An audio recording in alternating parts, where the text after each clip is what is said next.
നിതീഷ് കുമാറിന്റെ ബീഹാർ ഭരണത്തിന് തുടർച്ചയുണ്ടാകുമോ അതോ തേജസ്വി യാദവ് പുതിയ യാത്ര ആരംഭിക്കൂ എന്നത് നാളെ അറിയാം. രണ്ട് ഘട്ടങ്ങളിലായിട്ട് നടന്ന ബീഹാർ തെരഞ്ഞെടുപ്പിന്റെ വോട്ടെണ്ണൽ നാളെയാണ് നടക്കുന്നത്. രാവിലെ 8 മണിയോടെ വോട്ടെണ്ണൽ ആരംഭിക്കും. ഉച്ചയ്ക്ക് 12 മണിയോടെ പൂർണ്ണ ചിത്രം അറിയാൻ കഴിയും.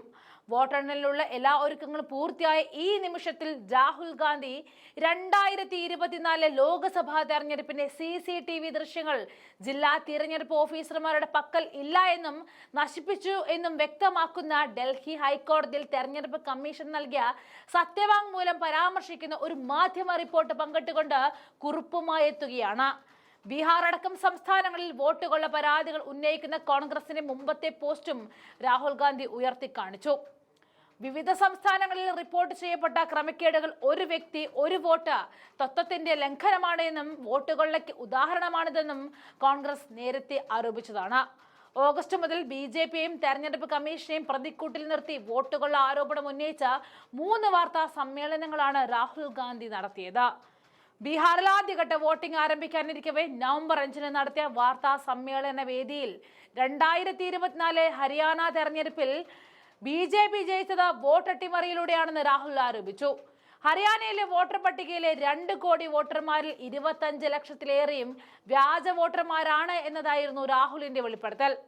5.21 ലക്ഷം ഇരട്ട വോട്ടുകളാണ് ഉണ്ടായിരുന്നത്.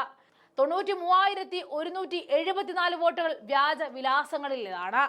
19.26 ലക്ഷം ബൾക്ക് വോട്ടുകളാണ് വോട്ടർ പട്ടികയിലെ 8-1 തട്ടിപ്പാണ് എന്നും ഫയൽസ് എന്ന പേരിൽ നടത്തിയ രാഹുൽ ഗാന്ധി വെളിപ്പെടുത്തൽ പറഞ്ഞത്. മധ്യപ്രദേശിലും ഛത്തീസ്ഗഡിലും മഹാരാഷ്ട്രയിലും വോട്ട് മോഷണത്തിലൂടെ തന്നെയാണ് BJP ജയിച്ചത് എന്നും രാഹുൽ ഗാന്ധി ആരോപിച്ചതാണ്. തെരഞ്ഞെടുപ്പ് കമ്മീഷനും BJPയും ചേർന്നാണ് തട്ടിപ്പ് ആസൂത്രണം ചെയ്തത്. 8 നിയമസഭാ മണ്ഡലങ്ങളിൽ 22,779 വോട്ടുകൾ മാത്രമാണ് കോൺഗ്രസും BJPയുമായുള്ള വ്യത്യാസം. ആകെ വോട്ട് വ്യത്യാസം 1.12 ലക്ഷം മാത്രം. ഒരു സ്ത്രീയുടെ ഫോട്ടോ തന്നെ 223 വോട്ടർമാരുടേതായിട്ട് ഉപയോഗിച്ചു. 1.24 ലക്ഷം വോട്ടുകളിൽ വ്യാജ ഫോട്ടോകളാണുള്ളത്. ബ്രസീലിയൻ മോഡലിന്റെ ചിത്രം വരെ ഇത്തരത്തിൽ ഉപയോഗിച്ചു. വ്യാജ വോട്ടുകൾ തിരിച്ചറിയാൻ കമ്മീഷൻ പ്രത്യേക സോഫ്റ്റ്വെയർ സംവിധാനമുണ്ടെങ്കിലും ഉപയോഗിച്ചിട്ടില്ല.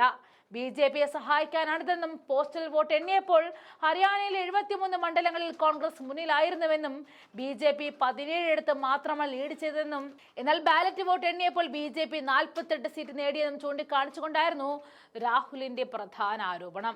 ഈ ആരോപണങ്ങൾ മേൽക്കൈ നിൽക്കവെയായിരുന്നു ബീഹാറിലെ ആ ചൂടേറിയ തിരഞ്ഞെടുപ്പ് കടന്നുപോയത്. ഇനി നാളെയാണ് ആ റിസൾട്ട് വരുന്ന ദിവസം. തേജസ്വി യാദവുമായി ചേർന്ന് രാഹുൽ ഗാന്ധി നടത്തിയ വോട്ടധികാർ യാത്ര ബീഹാറിനെ അക്ഷരാർത്ഥത്തിൽ ഇളക്കി മറിച്ചതായിരുന്നു. 2 മാസങ്ങൾക്ക് മുമ്പ്, കൃത്യമായി പറഞ്ഞാൽ ഓഗസ്റ്റ് 17 ബീഹാറിലെ സിസറാമിൽ നിന്നുമായിരുന്നു പ്രതിപക്ഷ നേതാവ് രാഹുൽ ഗാന്ധി യാത്ര തുടങ്ങിയത്. 2022 ഭാരത് ജോഡോ യാത്രയെയും 2024 ജനുവരിയിൽ നടന്ന ഭാരത് ജോഡോ ന്യായ് യാത്രയെയും അനുസ്മരിക്കും വിധം ഒരു യാത്ര. വോട്ടധികാർ യാത്ര പേര് സൂചിപ്പിക്കുന്ന പോലെ തന്നെ രാജ്യത്തിലെ വോട്ടർമാരുടെ അവകാശങ്ങൾ സംരക്ഷിക്കുക എന്ന ലക്ഷ്യത്തോടെ ആരംഭിച്ച യാത്രയായിരുന്നു.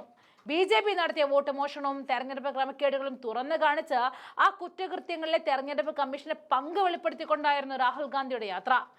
എന്തായാലും നാളെയാണ് ജനവിധി അറിയുന്നത്. രാഹുൽ ഗാന്ധിയുടെ വെളിപ്പെടുത്തലുകളും യാത്രയും അതെത്രത്തോളം ജനമനസ്സുകൾ സ്വീകരിച്ചു എന്നുകൂടി തെളിയിക്കുന്ന വിധിയാണ് നാളെ വരാനിരിക്കുന്നത്.